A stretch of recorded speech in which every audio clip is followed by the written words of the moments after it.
and welcome to Mind Power Monday. I hope you're all having a fabulous day so far, and I hope you had a really great weekend. I had a fabulous weekend.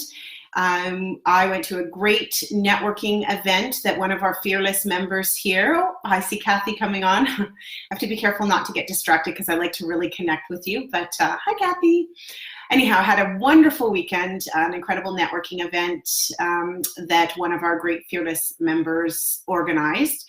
And I had someone here from out of town staying with us to attend that meeting. So another fearless member. And so it was a great weekend filled with lots of real estate conversations, masterminding, networking. Oh, it was just fantastic. So hopefully you all had an incredible weekend as well, whether it was real estate focused or whether you were doing something else that you love. Regardless of what it was, I hope it was fantastic. I'm Melanie Robinson, and I am a real estate investor, just like most of you. And yeah, we've done a couple of new builds. We've done some flips. We've done some BRRRRs, bought some foreclosures, currently working on a fourplex, building a fourplex, and we are closing on a property in Abbotsford at the end of February. So just like all of you, I'm in the throes. I am wanting to learn and grow my portfolio and be the best that I can be as a real estate investor and as a person. So why am I here, a real estate investor? Oh, look at all the hearts and stuff coming up. It's so fun. Hi, everyone. Hi, Ray. Hi, Kathy. I think I just saw, yeah, Corey and Tiffany, one of you or both of you are on. I can't believe you're joining us from all the way over there. Anyhow, I don't want to get too distracted by looking at all of you, but I'm super thrilled to have you all join us. What brings me to Mind Power Mondays as a real estate investor? My background is in NLP, neuro-linguistic programming, which most of you may not be familiar with, and that's totally fine. But it's an incredible model, studying the brain, how it works, the strategies that people run, and how we can utilize that to build the success that we want. So we have a family business that I joined in 2000, and we do corporate training, coaching, consulting, and really work with successful business professionals who are wanting to take things to the next level, recognizing that they have all of the information and they'll continue to gather that, as we all need to educate and grow and learn. So they're the best at it, at the knowledge aspect, but realizing that when you harness the power of your mind, when you understand that and utilize that aspect of yourself, then you can create even greater levels of success. So that's what I'm super passionate about. I love people. I love helping people live a better life. And that comes through when you harness the power of the mind. I believe, well, I know that it changes how you feel as you live your life. And that then impacts your relationships. And it also allows you to build deeper, greater relationships and therefore greater success. So I love it. I love sharing this. So I'm super, super grateful to Corey and Tiffany for inviting me to share this with all of you. And I hope that you find it helpful in some way. So I did a lot of thinking about what I wanted to share with you all today. And what I decided is that I wanted to share with you about trusting your gut. Oh my gosh, I love all the hearts. Thank you. I'm like Corey, I love them because I can see them coming up without having to scroll through and read things. So I just have a call coming in. So here we are, Facebook Live, and I'm going to have to try to decline it. Haha. I guess that's what happens when you go live. It's coming through on my computer. Anyhow, what I wanted to share with you, I'll get back to it. What I wanted to share with you is trusting your gut. And is that something that we do in business? Should we be trusting our gut? Is that just airy-fairy? Is everything just fact-based? And my thoughts on that, because I obviously have a really great opinion on that. So we have one brain, one mind, but it's kind of divided into two pieces. Your unconscious mind and unconscious mind are two parts, conscious and unconscious.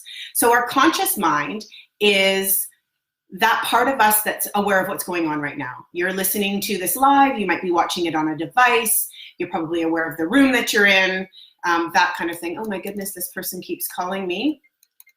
Wow, isn't live fun when I need to learn how to turn off my phone from ringing on my computer when I'm doing a live. Anyhow, keeping me focused and having to use my mind power. So we have our conscious mind and our unconscious mind. Our conscious mind is this right now, my phone's ringing on my computer, I'm doing a live, all of that. But your unconscious mind is picking up on everything else. Your unconscious mind is everything else that you aren't aware of in this moment. So here's a really incredible fact. So your conscious mind is paying attention to 7 plus or minus 2 pieces of information at any given moment. So like I say, you're in this room, you're looking at your device, you're listening to me speak. Your unconscious mind is picking up on 2.3 million pieces of information at every given moment. 2.3 million. That seems unfathomable with such a big number. But that's what's happening. So your unconscious mind is noticing everything that's going on around it. It's noticing the lighting in the room. It's noticing if a person walks by, a car drives by. Did the lighting just change from light to dark? The chair that you're sitting on, is it hard or soft? Your clothing on your body. I mean, it's paying attention to absolutely everything that's going on around you. And thankfully, it deletes most of that information and only sort of shares with us or brings into our conscious awareness that which it thinks is important. So what does that mean for us? What that means is that 2.3 million pieces of information that it's paying attention to, that's data that it's gathering. That's data. So let's put this in the context of how it can be useful to you as a real estate investor. I mean, it can be useful in so many ways. My goodness, I was going through it, and we meet with joint venture partners. We need to select trades. We need to decide whether a property is right for us. We choose mentors and trainers. That all of these things, we can look at the logical, conscious data of it, and we have to. We've got to analyze it. We've got to look at all of that. But then we have to make a decision. And we have to figure out if it's right for us. And if we only go by the data, we're missing a really big chunk of information and an ability for us to make a decision that will ultimately work best for us. So let's put it in the context of meeting with a potential joint venture partner. Let's say you're fairly far along. So you're meeting with them and you're going through details. You're going through numbers. You're going through all those details. So it's a very conscious, logical, what would the partnership look like, a very detailed meeting. And at the end of it, from a details perspective, everything lines up. They're qualified. They've got the down payment. You've agreed on the partnership arrangements. They like the area. They're ready to go. They're ready to take action. But something tells you, like something in your gut is saying no. So the question is, do you pay attention to that? Or do you go for it because logically everything makes sense? Well, of course, I would say you pay attention to that, and here's why. Because in that meeting that you're having with them, while you're going through logically all of those things that you need to go through, and you have to go through them, your unconscious mind is picking up on all sorts of information that person's giving you. It's noticing a shift in physiology, in body language, potentially a flush of the cheeks when they said something, eyes that may have moved in an odd pattern when they answered a certain question, tone of voice changing, all of those little things that send messages. And often, and again, you're not going to know why, and in this situation, you're not going to know what you noticed. But here's what I can promise you. You're getting that feeling because your unconscious mind noticed something in that meeting. And so you need to pay attention. You need to maybe dig a little bit deeper. You don't want to ignore it because it's not airy-fairy. It's not coming from nowhere. It's coming from data that has been collected by your unconscious mind in that meeting. Very real, raw data.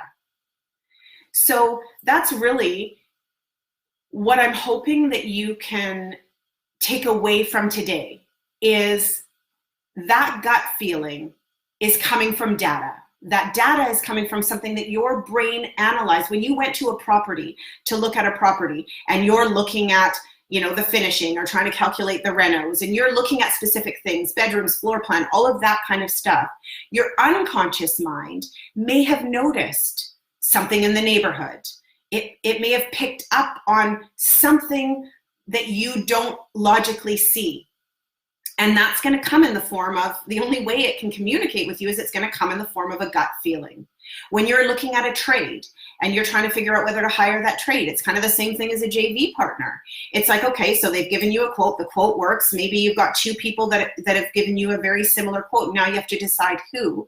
Well, in those interactions, there's going to be more to the logical conversation. There's going to be things happening with tone of voice, body language, shifts and changes in the speed that they talk, or there's going to be signs that your unconscious mind picks up on. And those signs do give you information, and without being trained in that, you don't need to be. All you need to know is your unconscious mind is giving you data. It's not airy-fairy. So you do want to trust your gut. You do want to follow that. Yes, you want to be analytical, obviously. That goes without saying. But the gut feeling is a huge part of decision making. And that's, to me, kind of the difference. This is where you're harnessing your mind power. It's the power of your mind. We are amazing. Our brains are incredible. And we have the ability as humans to consciously assess things, but also we have this incredible unconscious mind that is doing so much work for us that we're not aware of. And if we utilize that, that's sort of the difference in where we are here and where we can go. You're taking those little extra sort of skills, tidbits of knowledge, power within you, and using them to benefit your life, to build your success, to achieve the results that you want to achieve. So that is really, truly what I wanted to share. Over the next week, I'm hoping that you can start to notice what your gut's telling you. Again, are you getting gut feelings about things? Do you normally pay attention to them or not? Has it worked for you well or not? I know that in our conversations over the weekend with all the lovely people that I spoke to, it came up numerous times about following your gut and the importance of it. But I recognize that people probably don't know why. And if you're a really logical thinker, if you're a person who really analyzes things and likes that data, I thought it'd be really important to share with you what that gut feeling is, so that you can take away that idea that following your gut is not what business people do, and business people just, pay attention to the facts. If you do both, you're at a whole different level of success, and you can do it with confidence, knowing that you're trusting your gut as a skill, as a choice, based on data, not to be some airy-fairy, person who, I don't know, because I don't think it's airy-fairy, but, it is fact-based. And when you compile all of these different aspects of yourself and all of the different skills and powerful tools that you can use, you're at a whole new level. And all those really successful people in the world that we all look up to, they're looking at all of this. They're learning how to utilize this to achieve different results, incredible results, that next level. So I hope that this inspires you to trust your gut, to understand why that's important and what's actually happening, and to start to notice when you're getting these messages and when you're getting that gut feeling that it actually is something, and that it helps you in your decision-making process, and that you can do it with confidence and with ease. So that is my Mind Power Monday tip with you. I hope that you found it useful. I hope that you find it helpful in your meetings with the joint venture partners, with different trades, looking at properties, choosing your mentors and trainers. Just gather all the data and feel confident in the choices you're making, because you are amazing. Your brain is incredibly powerful. Your mind is incredibly powerful, and you can harness it to create anything that you want in your life. So have a fabulous week, everyone. And I will see you next week on Mind Power Monday. Have a great day. Bye.